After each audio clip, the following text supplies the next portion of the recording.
Eccovi la nuova Cannondale Moterra. Questa è la versione LT, cioè Long Travel, con 165 mm di escursione al posteriore, 170 all'anteriore, telaio completamente in carbonio e formato mallet. Ciao a tutti ragazzi, sono Marco Tognolo, questo è MTV Mag. Oggi parliamo di Cannondale che lancia la sua nuova linea Moterra, sia la versione classica che ha 150-160 come escursione e ruote da 29 pollici. Vi ricordate che l'anno scorso in questo video vi ho presentato la versione SL che ha una motorizzazione Shimano, e invece quella di oggi e tutte le Moterra che non siano SL hanno motorizzazione Bosch Performance CX, e in questo caso abbiamo una batteria da 800 Wh estraibile da sotto il tubo obliquo. C'è una chiave per poter sbloccare la batteria, toglierla e poterla quindi ricaricare in casa se uno non avesse energia elettrica nel garage o in cantina.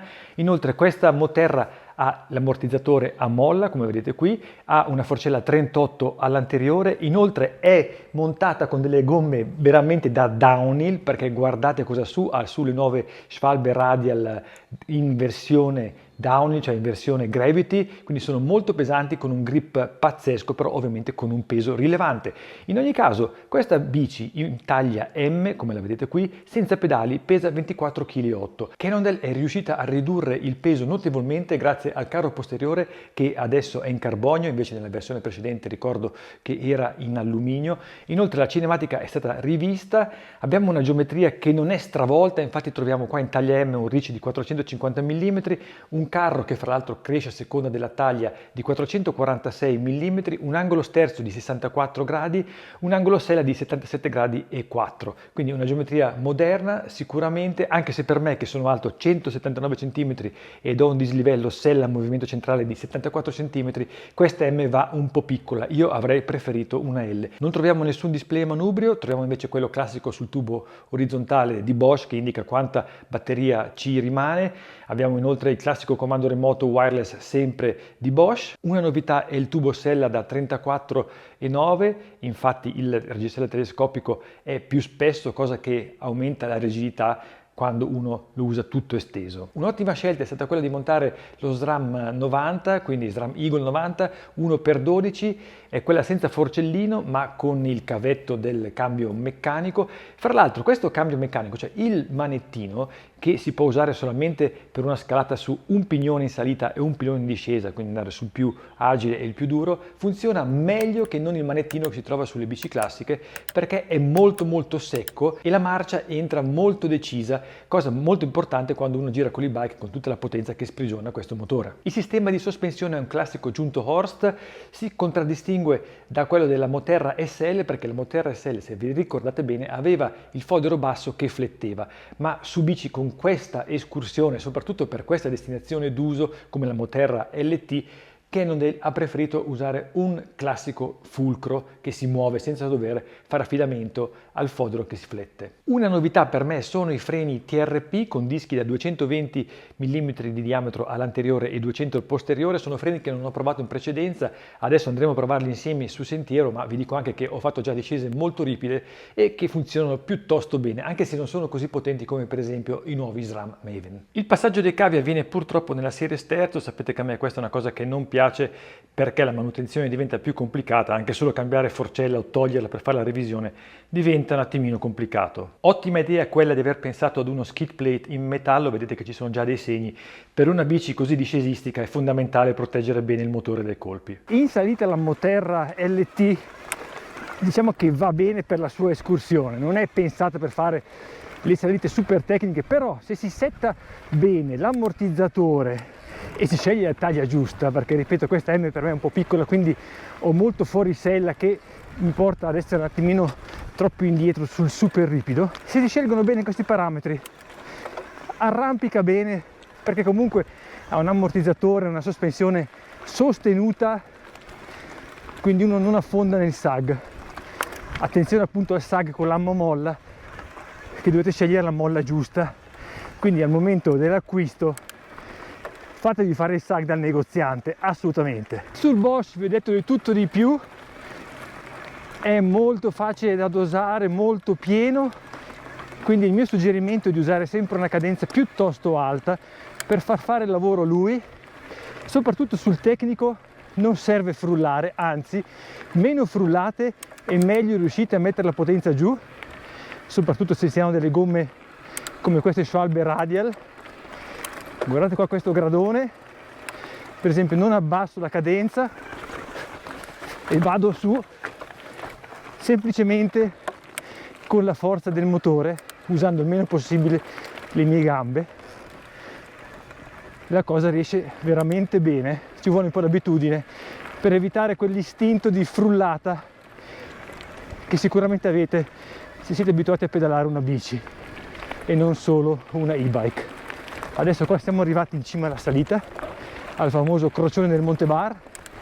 Trovate l'itinerario qua sotto nella descrizione, seguitemi su Training Camp. Io sono Marco, scaricate l'app e godetevi questi itinerari, dove la Moterra LT brilla è in discesa, perché è ancora più divertente che in salita, visto che ha un sacco di escursione, ma poi ha una bella cinematica. E l'altra cosa è che è piuttosto agile per essere un biciclettone con tutta questa escursione, perché il carro non è lungo troppo, diciamo, un 460, anche se io ripeto avrei preferito una taglia L, quindi ovvio che su una M senta un po' tutto più agile, però anche lì la sospensione posteriore è bella vivace, facile da pompare. E l'altra cosa è, come in salita anche in discesa, queste gomme fanno paura, soprattutto sullo smosso e sul bagnato. Sul duro c'è la gomma anteriore che fa paura, ma in un altro senso, perché i tasselli sono altissimi e morbidi, quindi sembra sempre di perdere la curva, cioè di perdere proprio la linea, perché è troppo morbida. Guardate qua sul roccione, qua addirittura dovrei quasi gonfiare un po' di più la forcella. Certo che i 24 kg con i pedali si sentono, perché anche appiattiscono un po' tutti gli ostacoli, rendendola un po' un carro armato. Però non si può avere tutto. Se volete la batteria da 800 avrete anche un chiletto, diciamo, anzi qualche chiletto in più da amministrare in discesa. I freni li trovo buoni ma non eccezionali, per quanto abbiano un disco anteriore enorme. C'è di meglio, diciamo, però sono sicuramente meglio dei Code, per dirne una, e hanno comunque una bella dosabilità. Vedete che l'ammo posteriore del carro è estremamente tranquillo quando si beccano quegli impatti di una certa importanza, e riesco a pompare la bici veramente bene, cioè riesco a alzare l'anteriore bene, pomparla quindi sugli ostacoli, che rende il tutto molto divertente. Insomma, vi starete chiedendo adesso: sì, ma perché parli così bene della LT, ma la Moterra classica com'è? Beh, innanzitutto non l'ho provata, ha un po' meno escursione, poi le ruote da 29 e 29, ma anche in questo caso, come per la Santa Cruz, Vala e Bullet, io vi direi, nel dubbio prendete più escursione. Se fate poi sentieri mediamente tecnici in discesa, siete in giro per i monti, perché non è certo quel centimetro più escursione che vi impedisce di fare le salite tecniche, come avete visto, e di andare un po' ovunque, perché tanto la batteria è enorme. Considerate che io l'altro giorno ho fatto il famoso giro del rifugio Venini sul lago di Como con 1600 metri di dislivello, una salita ripidissima, trovate il link qua nella descrizione. Ebbene, sono tornato alla base con 3 tacche dopo aver usato in salita sempre la modalità Tour Plus, quindi veramente ce n'è quanto volete, malgrado il peso e l'escursione un po' maggiore rispetto alla Moterra classica. C'è un componente che mi dà fastidio su questa e-bike, lo vedete subito, anzi lo sentirete dalle mie parole, è il reggiseno telescopico, perché adesso per esempio voglio abbassarlo e devo veramente schiacciare con decisione col sedere, troppo duro per i miei gusti e per essere sensibile. Opla, grazie, vado giù di qua. Moterra LT promossa? Assolutamente sì. Secondo me questa è una e-bike con cui ci si diverte un sacco, non solo in bike park o magari a fare sentieri enduristici, ma anche a fare dell'all mountain un po' spinto su sentieri tecnici sia in salita che in discesa. Con questo montaggio estremamente robusto, estremamente con la X attenzione, beh, potete fare di tutto, perché queste gomme sono veramente mostruose sia in salita che in discesa e ovviamente aumentano il peso della bici, ma con 24,8 kg senza pedali, insomma è una full power endurona, diciamo, ma che può adattarsi benissimo anche a giri epici. Qua sotto nella descrizione trovate il link a prezzi, montaggi e tutte le informazioni che volete. Mi raccomando, iscrivetevi al canale se non l'avete ancora fatto, lasciate un commento, soprattutto fatemi sapere cosa ne pensate, mettete un like e ci vediamo al prossimo video. Ciao!